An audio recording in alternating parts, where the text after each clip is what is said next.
Bob, what you got, man? You got another Yeah, man. serious story? I don't want to go crazy, weird, but whatever you like. No, it's serious, and I like to get both your thoughts because I, Okay, Bob.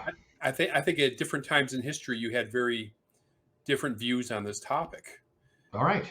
All right, so yesterday was a big anniversary. It was the anniversary of the uniting and strengthening America by providing appropriate tools required to intercept and obstruct terrorism. Ring a bell? Yep. It was Patriot the Act. Patriot Act, Patriot Act anniversary. 20-year anniversary. 20 anniversary, yeah. Yeah. So Yeah. I know. So Alex, when you were, it's still around. I thought Obama might have tried to get rid of it, but he kept on re-signing it. It became the Freedom Act or whatever. Trump kept it going. Anyway, it still exists. All 52,000 pages of it. Alex, when you were running for Senate, was that part of your platform? The elimination of the Patriot Act? Yeah, I mean, or Not overt. Not overt. I mean, Okay. if asked, I would have said that, but it wasn't like a platform piece. Mhm. Not really. And foreign policy was in there, but it was more bringing all the troops home, and Mhm. I'm trying to think. I don't think I had anything specifically to get rid of the Patriot Act. I mean, I wanted to, but Yeah, especially by that time. Yeah, I just remember I got to meet Judge Napolitano 2010. I think it was 2010. Yes. And I got to speak to him briefly about it, and we talked about the Fourth Amendment a little bit. He was probably the best advocate for at least exposing the Patriot Act and all the intricate details of how they intrude on our personal property and wealth and everything else. So hat tip to Judge Knapp. I don't even know where he's at anymore. I'm sure he's somewhere, but I think he's like semi-retired. I don't think he's really doing Yeah. a lot of that kind of stuff. Yeah, it's and I think most people don't really understand how much gobbledygook is in the Patriot Act now, which is, like you said, been rebranded. It's like all of the Department of Homeland Security, like completely redoing all of the border security was all part of that. All the TSA stuff was part of that. So I mean, 52,000. I don't know that I want 52,000 laws, let alone in one act or one bill. That's crazy. Yeah, it's such a gross, disgusting thing that's carried on now for 20 years. Oh. Well, my question for you, bro, is Okay. in 2001, Yes. were you all rah Patriot Act? No, I wasn't rah Patriot Act. I was too ignorant to even know much about what the Patriot Act was or is. I was rah. I was ignorant and naive in that I was rah, let's get them back, in the sense of I actually thought when we fought a war, we fought a war, we did what we were supposed to do, and we came home.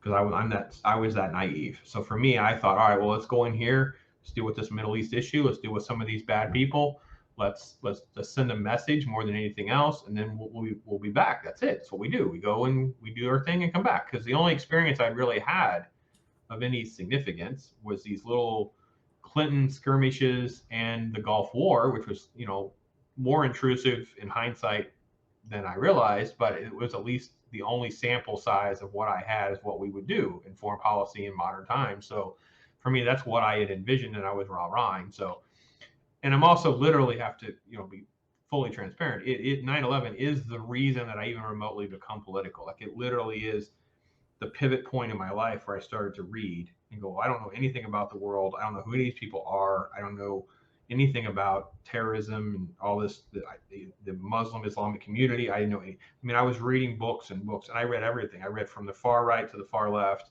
Rush Limbaugh to Michael Moore. And it's been that stepping stone those first few years was even trying to get a grasp of information. But I'll be honest, in the beginning, I would just been, I'm just an ignorant boob. I didn't know anything. It wasn't a priority for me either. It was just more of just, it's part of the curve and the growth that I've been on. Yeah. Whereas now I want to torch the whole thing. Well, that's what I was really getting at. I wanted to see where your transition was from 2001 to now. So concerning this specific topic. Yeah, so I think that so that's kind of how it went along for a while, and then I met you later in that decade, and I think you're catching me more into my frustration era. I was already frustrated that all this stuff was already lasting too long. I felt like there was already so much misinformation. I'm still an advocate. I don't hate Bush as much as most people do, because I always think that some of the PR was the biggest problem, because we were like, well, we were doing some good things here and there, but it was too busy about trying to do, the rebuilding projects and all this other nonsense. And then once you got to the end of that term, like 2007, 2008 financial crisis or whatever, at that point now I was getting to be hardcore libertarian-esque, in the sense of, these people are all fools, they're all boobs. I don't know why we're bailing people out. I didn't trust anybody, anything. I had learned what some of the Patriot Act was. I was shocked over, because if you remember, one of my big things that I was fascinated with and spent a lot of my time writing and researching was all the NSA spying, the Utah data center, FISA courts. I mean, all that was my big turning point for me personally. I'm like, okay, whoa, all of this is going on. And no one believed this. No one believed me. I was a tinfoil hat conspiracy person, that they could hack your laptop, they could listen to you. No one believed me on any of this stuff. And I go back to that Jason Bourne movie where they log into the guy's computer from the car. I'm like, they could do that in 2005. I have proof. You know what I mean? So for me, that was definitely, I'd say, the first phase of me going, please no, make it end. And I'm like you, I thought Obama might try to do some. It was very quick with the way he handled Guantanamo Bay. He was not going to undo the Patriot Act. I was shocked that it really didn't. I don't remember you guys. Do you guys remember it even coming up much under Trump? I don't even think he really discussed, or anyone really discussed, doing much with it. It just did. It was just like not really talked about much. No, it's really been absent from the news. I mean, I don't know how often they got to renew it, every couple of years or whatever. Maybe every year. I don't remember. But there was, I mean, during Trump, you were going to hear coverage about that anyway. There was just too many other shenanigans for the news to talk about. You know, it's a sad, sad day. It's a sad, sad day. Yeah. So yeah, that's the anniversary. Happy anniversary, baby. It's not happy at all. It's terrible. No, it's not. It's terrible at all. Yeah. So I know what else is terrible. Now it's being used on school boards. Hooray! Yeah, because you're an extremist. You're a terrorist. So yeah. Well, you know what I find really interesting out of all that is, every time there's a big crisis like that, you see the government swoop in. People love the government for that short period of time. They look at it as a savior of sorts. The government accumulates power. The TSA, DHS, all these things get accumulated. People start to recognize it's going overboard. They want to go back to the way it was before 9/11, in a way, and it never does. It never goes to just like now, it's never going to go back to pre-pandemic.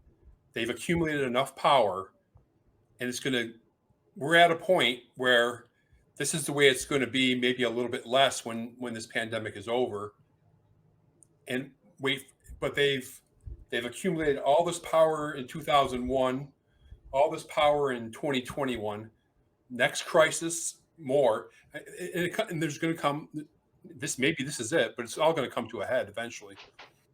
Yeah, I think we both agree with you 100%. Hey, we're News Talk with Brandon and Bob. We're here to tell you about some of the facts, so you don't have to waste your time watching CNN. We don't want you wasting any time with CNN or Fox or MSNBC or some of these other guys that are making a whole lot of money, et cetera, et cetera. It's not paying me.